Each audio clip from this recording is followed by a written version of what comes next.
Hi, I'm Heather, and this is, Andrea. and she knows everything. I don't know everything. Yeah, she does. Who knew? Well, Andrea, I've been thinking a lot about our students, Yeah. and it sure feels like they're going into a lot of debt, or they're trying to figure finances out. Do you know much about finances? Well, of course I do. I knew you would. What do you know about compound interest? Oh, okay. So that's a good question. So let me start with, I teach IT classes, and it's my goal to help students get a really good paying job, right? Especially the earlier in life, that you can kind of get your foot out there. Plus the other great thing is we teach at a community college, so it's a little bit more affordable, but compound interest is something that if a young person leverages, can change their entire life. Wow. Okay.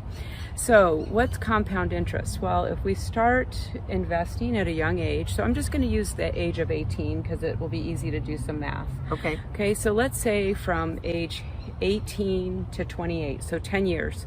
I only invest for 10 years. And again, I'm just going to pick a round number, $5,000. Okay. Now, I know $5,000 might seem like a really big number for an 18-year-old, right? But that's what I want you to stretch. I want you to stretch for that. Okay. Maybe it's only 3,000, maybe it's 2,000. But again, just let's think of terms of investing early. So every time you make a little bit of interest, right? And then the next month you make a little interest on that interest. So your interest is compounding, right? Wow, okay. So let's say from 18 to 28, 10 years only, I invested $5,000 for 10 years, that's $50,000. Now, let's say a 28-year-old starts investing the same amount of money, and they do that for 30 years. So from 28 to 58, so they've invested $150,000. A lot more than the 18-year-old, right? But guess what? What?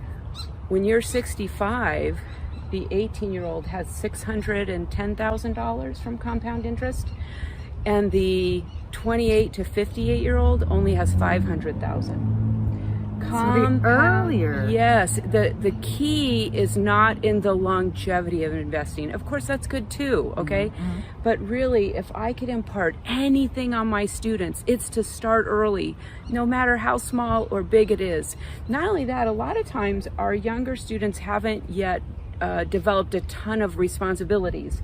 They don't have kids, a house, exactly. And so your ability to save and help yourself, which will in the long run help you and your family, right? You have such a better opportunity and it's easier to do.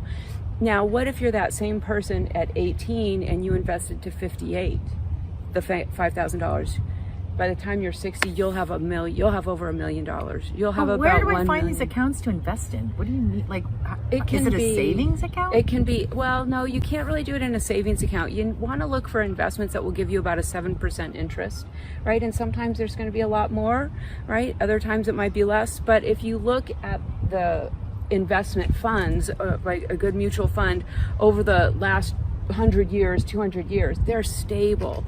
7 to 8% is the normal interest that's going to be earned. So here's something else I want you to think of. So what's the worst thing that we have? Credit card debt, right? It's like a nightmare. Guess why? Because it's compounding interest against you, right? So if you have a credit card and you're like, oh my gosh, I paid the lowest amount, or I didn't pay anything this month. Dangerous. So, and that gives you nightmares, right? Like, well, you get the same thing, except you get dreams, you get fantasies, right? You get this great thing when it's compound interest. So it works the same way. It's just a positive way. So I want all my students just do anything you can to start investing at an early age.